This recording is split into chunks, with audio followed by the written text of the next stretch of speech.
Great morning, great morning, great morning. Y'all come on in, come on in. Come on in and join me. Come on in and join me.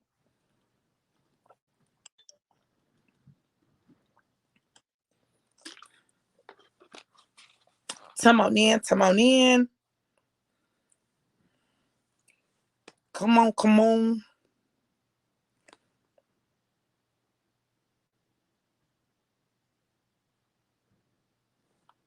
I'm excited about this word. This word is so rhema. This word is so rhema. Let me know who's here and where you're tuning in from. Let me know who's here and where you are tuning in from. Let me know, let me know, let me know. Hey, Jackie, great morning, gorgeous. I got to call you today because I miss you, boo. I hadn't talked to you in a few days. I miss you. Come on in, come on in. I'm going to share the broadcast. You please share the broadcast as well. And we're going to go ahead and get started. I'm not going to keep you long, but I'm going to give you this word because I believe that this is a word that if you activate it, if you act on it, God is going to do some amazing things for you. Now, y'all bear with my internet leg. Bear with it, bear with it. I'm working on it. I'm working on it. We're going to get it together. We're going to get it together. My parents didn't know I was coming. So we gonna get it together, get it together, get it together, get it together. Okay. Hey, DeLone, how are you? Well, it's not gonna take long. Hey, Lakita, congratulations on the baby. All right, you guys, listen. Today is day 3 of Forward Focus 21 days to set focus and propel you into destiny. Day 3 of our fast, and I'm going to go ahead and I'm going to talk about the word for today because it is a word. So, day 1, we talked about purge. Day 2, we talked about purpose. Well, day 3, we're talking about place. Talking about place. Y'all ready? Let's talk about it. Let's talk about it. All right, here we go. Day 3. So I'm going to read the scripture. The scripture comes from Genesis chapter 12. Genesis chapter 12. And we're going to be talking about verses 1 through 3. I'm going to be reading from the New Living Translation, right? The Lord had said to Abram, this is before he got a name change now. The Lord had said to Abram, leave your native country, your relatives, and your father's family, and go to the land that I will show you. I will make you into a great nation. I will bless you and make you famous, and you will be a blessing to others. I will bless those who bless you and curse those who treat you with contempt. All the families on earth will be blessed through you. My God, y'all, listen. There's a great blessing in being in the place that God would have you to be at the time He would have you to be there. My God, this. Mm, you can find yourself in the right place at the wrong time and it'll still be wrong. You can find yourself in the wrong place at the wrong time and it will be catastrophic. But when you are in the right place at the right time, then you unlock the blessings and promises of God for your life and the lives of others. It ain't even just for you, it's for other people. God told Abram to leave his home, his family of origin, father, mother, and siblings, and his extended family, grandparents, aunts, uncles, cousins, nieces, and nephews. He left everyone God instructed him to leave except his nephew Lot and went on a journey to a land that God had not even shown him yet. He chose obedience to God over what his family would think or say.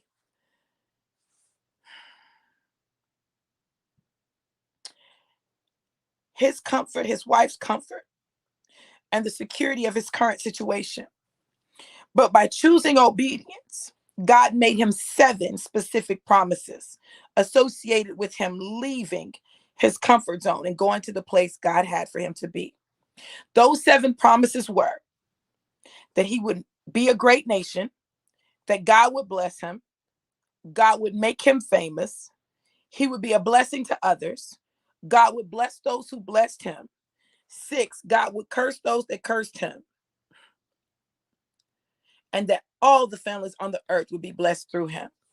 The first 3 blessings that he unlocked were for him, but the last 4 dealt with other people. My God. We often miss the fact that our obedience and our disobedience impact other people's lives as well. We want to extend our stay in a place because it is comfortable for us and it is familiar. However, when we stay beyond our appointed time in a place or go to a place that we are not supposed to be, then we begin to bring curses on the people in that place. If you don't believe me, then look at Jonah getting on the ship after God told him to go somewhere else. Everyone on the boat was put at risk because of Jonah's decision. They were in a storm because Jonah was in the wrong place. So God had to allow the storm and the big fish in order to get a yes from Jonah to get him to the place he was supposed to be. Stop thinking that you can just be wherever you want to be when God has a purpose for you that requires you to be in specific places at specific times. If you're going through hell in the place that you are currently in, whether that is your job, your home, your city, your church, etc., then examine whether God is trying to work some things out in you, purge you, or whether you are supposed to be in that place at this time. If you're not supposed to be in that place, go to the place God will show you, which may mean you have to step out without any security and simply go by faith. On the other hand, you may not be going through hell, but God may be tugging at you to make a move. If so, tell him yes and use this time to seek him for your next step, even if he doesn't give you your final destination. Why? Your blessings and the blessings of others are locked in your willingness to move. When God says to move, where God takes you. Stop being a blessing blocker. Listen.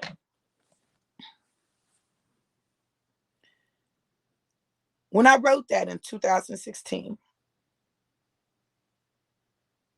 I had no idea that I would be in the place that I'm in right now.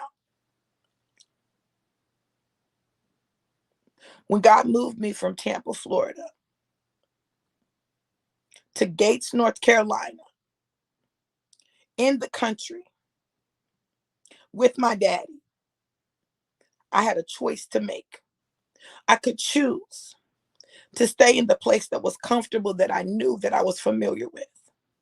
I could choose to stay and get everything in order and, bury the dead and say goodbye and all of that, or I could just be obedient. I didn't even think about that.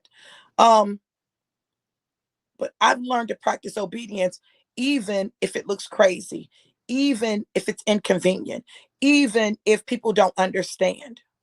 You see, I could have stayed to make sure that everything was everything and make sure everything was packed up and make sure everything was moved, but I couldn't. See, this is the thing. When God says move, you got to move when he says move. When he says go, you got to go when he says go. And he may not give you the chance to go back. He may not give you the opportunity to get everything in order in that place. You may have to do some things from a distance. But I'm telling you, if you will obey God, I promise you it'll be worth it. You've got to remember that blessings, not just for you, but for other people, are tied to your obedience. So you messing other people up because you being selfish and won't be obedient to God. Now my obedience looks selfish, and I don't care about it what my obedience looks like to anybody else. I care about what my obedience looks like to God. And people can say what they want to say and feel how they want to feel about that, but listen, I don't care. Listen, why don't I care? I don't care, but I need God to do everything. Bam, like let there be light. I need God to do everything he promised me that he was going to do. And I'm grateful for support. I'm grateful for people that God put in place in my life to support me in the transition so nothing got dropped. I'm grateful for that because I understand when God called the disciples and told them to come. And they said, well, let me go say bye to my parents. Let me bury my father. Let me do this. Let me do like you disqualify yourself. And a lot of us have disqualified ourselves because we're busy making everybody else comfortable. We're busy trying to follow the traditions. We're busy trying to do what people would expect us to do. We're busy trying to do what we think is the right thing to do when really it's the wrong thing, because the right thing is to just do what God said. And that's facts.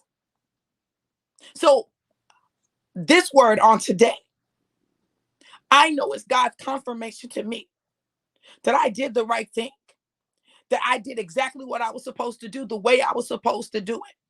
Because sometimes you'll question yourself. Sometimes you'll wonder, well, maybe God, I should have just done this. Maybe I should have just gone home and then I could have done this and this and this, and then I could have come back. But that's not what God said. So anytime you start manipulating and changing and compromising what God said, that is disobedience. I don't care that it's somewhat obedience. It's not obedience. It's sacrifice. Oh yeah, you can make some sacrifices, but that ain't what he said. He said be obedient. So when my obedience looks crazy to people, like, hey, listen, y'all ought to know me by now. I'm gonna do what God said. When I went to Tampa, I did what God said. I wasn't able to go back and pack the house up. I wasn't able to go back and get anything. We were not able to go back. When I tell you, every time we tried to go back, God blocked it. I mean, for one whole year, God would not let us leave Tampa. After the year, he allowed us to go. Ooh.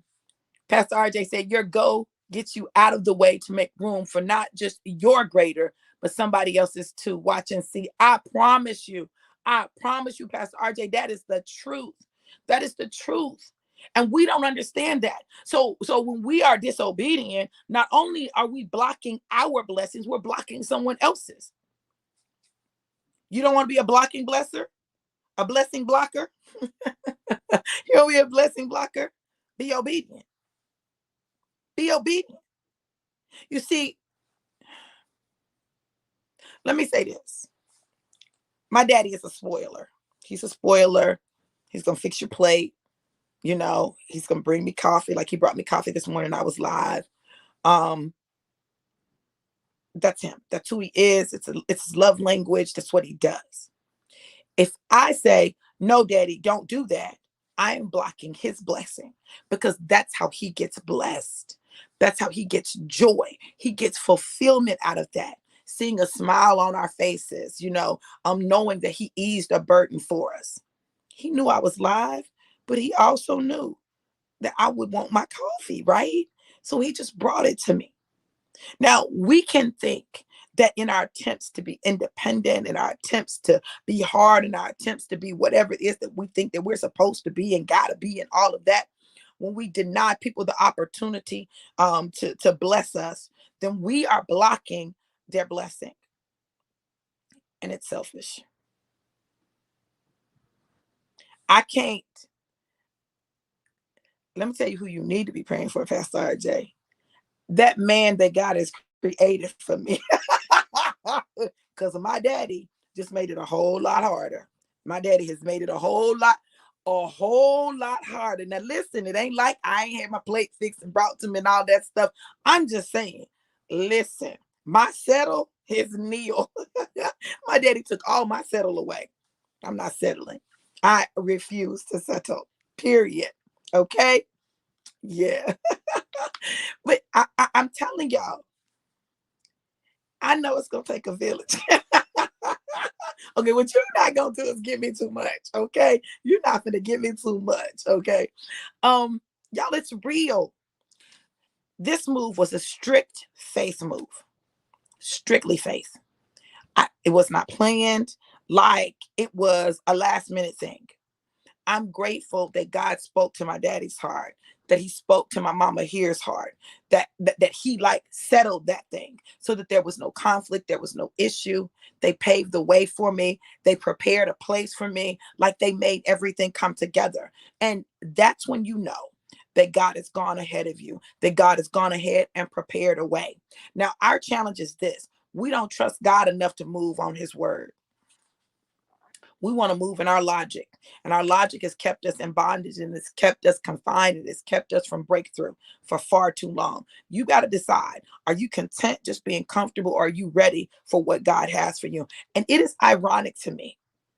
When I say ironic, I mean ironic to me that it would say, and why somebody just posted, my girl Danielle just posted for her live, we better go. Y'all, you see what I'm saying? You see what I'm saying? God is telling us some stuff. Whether we listen or not, it's up to us. But when the devotion says, he chose obedience to God over what his family would think or say, period. His comfort, period. His wife's comfort, period. Or the security of his current situation, period. Y'all better stop letting what people think about what you do prevent you from being obedient to God.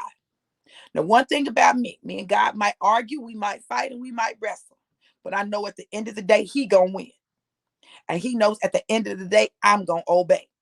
I'm just being honest with you. I'm not that person. God said it, I immediately do it. No, we might have to argue and fight about some stuff. I might disagree with him vehemently about some stuff. But he knows that at the end of it, I'm going to do what he says. Whether it's go or stay, I'm going to do what he says.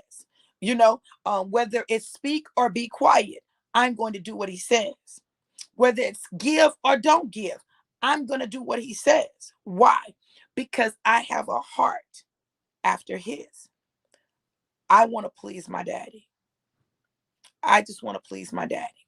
And in pleasing him, it means that sometimes I'm going to do stuff that I'm going to have to do stuff I don't want to do and others won't understand. It's so funny because I think God gave me the children that he gave me because he was preparing them for a journey of obedience as well. But my kids know this about their mama. If God said it, mama gonna do it. It might look crazy, it might seem crazy, it might not work out the way she think it's gonna work out, or we think it's gonna work out, or think it should work out. But mama gonna do it. Mama's gonna do it.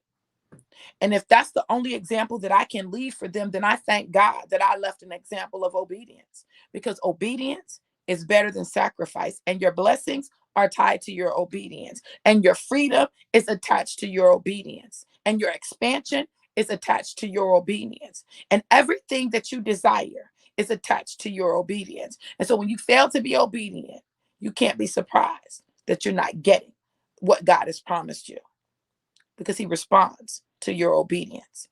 It's not that he is a respecter of persons. He's a respecter of obedience. He is a respecter of obedience. It's not that he does stuff for me because it's me. No, he does stuff for me because I'm obedient. Am I perfect? No. Do I get it all right? No, but that's not what he asked for. That's not a requirement for him to move in my life. And that's where we miss it. We think that it is about being perfect when it's really about being obedient. So he can manage my imperfections. He can manage my areas of challenge. He'll deal with me on what needs to be dealt with. But the main thing that he needs is obedience. If you don't believe me, ask David. David got it. He didn't get it all right, but he got what God needed him to get right, because he had a heart after God and he sought to please God. You all, I pray that this word has blessed you. And our affirmation for today is this: God will take me to the place that I am to be right now. I will be in the right place at the right time. My obedience will unlock the promises of God for my life and the lives of others. I am in place. I am blessed. I am a blessing to other people. Now, if you want to join us on this 21-day journey, you absolutely can. Join us at Forward Focus 21. Forward Focus 21. Drop 2222 in the comments. We'll add you to the group. 2222, and we'll add you to the group. We'll make sure that you get in place in a position to be able to experience everything that is a part of this journey. Y'all, I just know this: I refuse to miss God by being disobedient in this season. So if my obedience offends you, be offended. If my obedience frustrates you, you're going to be frustrated. If my obedience makes you feel some type of way, you're going to feel some type of way. So I would suggest that you disconnect those feelings from my obedience, because I'm obey God at all costs. Everything else, he'll work out. Period. I love you guys to life, and life more abundant. Have an amazing, incredible, and epic day. And remember, it's better to be in the place that God desires you to be than in the place that others want you to be. Be blessed. Mwah.